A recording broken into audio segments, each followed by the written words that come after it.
Good afternoon. How are you? This is an historic day. We had hoped for this day for a long time, in which someone would present a comeuppance to that former criminal President Trump. And today it happened. 34 counts, all guilty, not even a nod to the possible innocence that could be due to reasonable doubt. This is more than a single case. As significant as it is historically, it is significant to the wealth and well-being of America.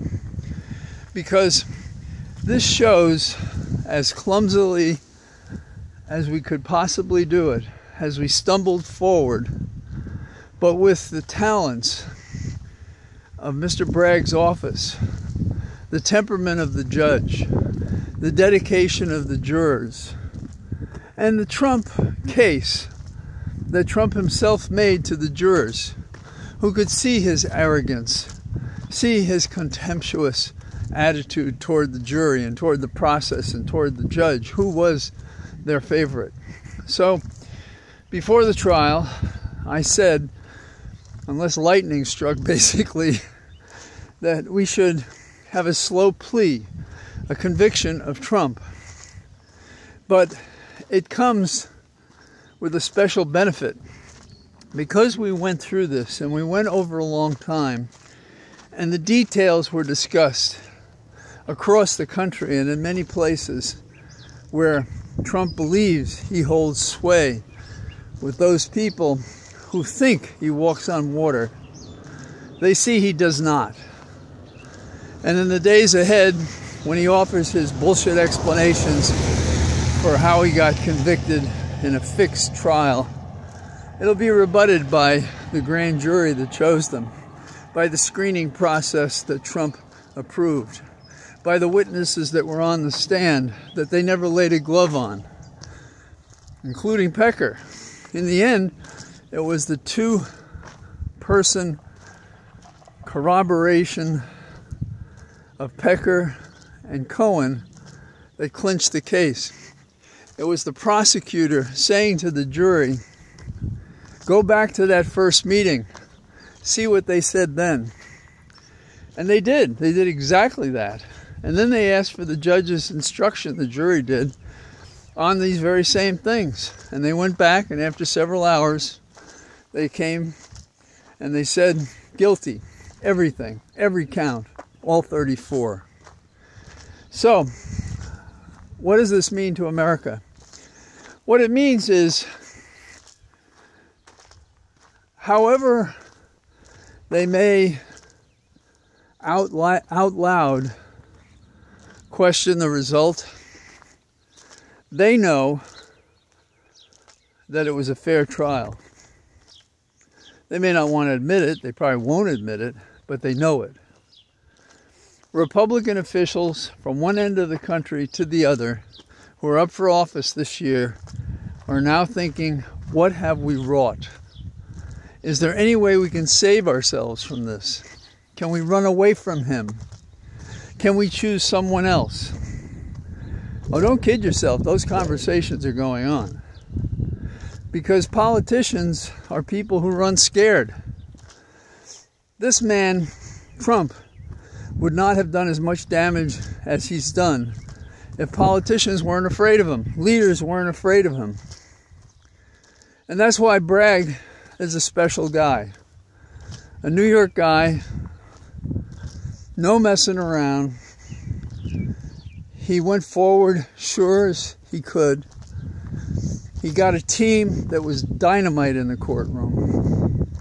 I mean, for an example of grace under pressure, and I don't mean to single out only one of them, but it was a sentiment, I think, that was true.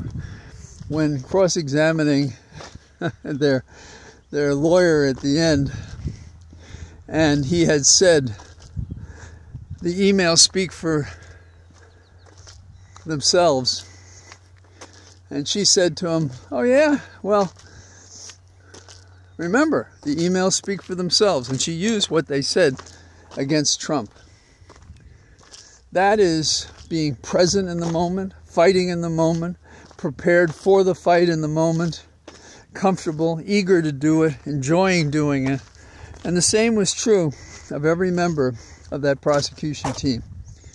I heard analysts saying, oh, the government should have done this, that, or the other thing. Well, proof of the pudding is in the eating, right?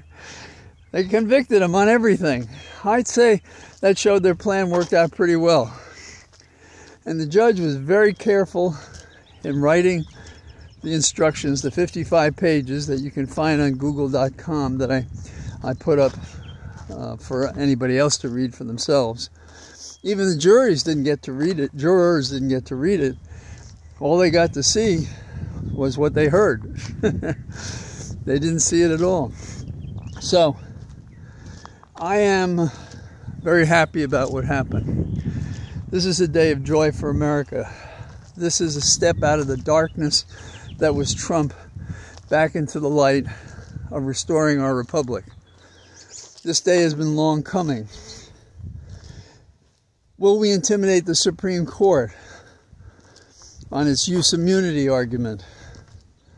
Well, I hope it informs their judgment that they're wrong to even for a moment hesitate and think that Trump is immune from his bad acts, like he was some sort of potentate.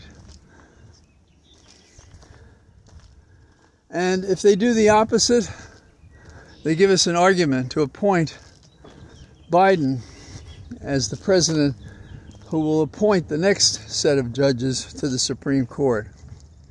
And we can't get rid of this group of deluded members of the court who don't seem to understand what the law is, what the support of the people is, what it takes to be a legal body that holds out to the people a reason to entrust the court's decision, which we don't have and we won't have until we get rid of those 6. So, that's what I got. There are other things we could talk about, but it just doesn't seem as important as this, and I don't think it is. So it'll be interesting to see what happens. I understand, as I'm talking to you, pretty soon Mike Cohen is going to be on the air. It'll be interesting to see if he does it humble or he slams the table and say, finally that bastard's gone down. And I could agree with that. So it'll be interesting to see how he plays it. So for those of you who from the beginning knew this was important, and from those of you who were concerned that the outcome be as it is, we're over that. We had reason to be concerned because there have been so many bad things, that so much manipulation to get to where we are. But the Trump machine has been falling apart in New York, and they need more than a new carburetor. So, goodbye for now, and I'm standing near a field, so I say goodbye to you from my beautiful field of dreams. The dreams we had, the results we've obtained, the end of the invincibility of that bastard Trump. All the rest. Bye-bye.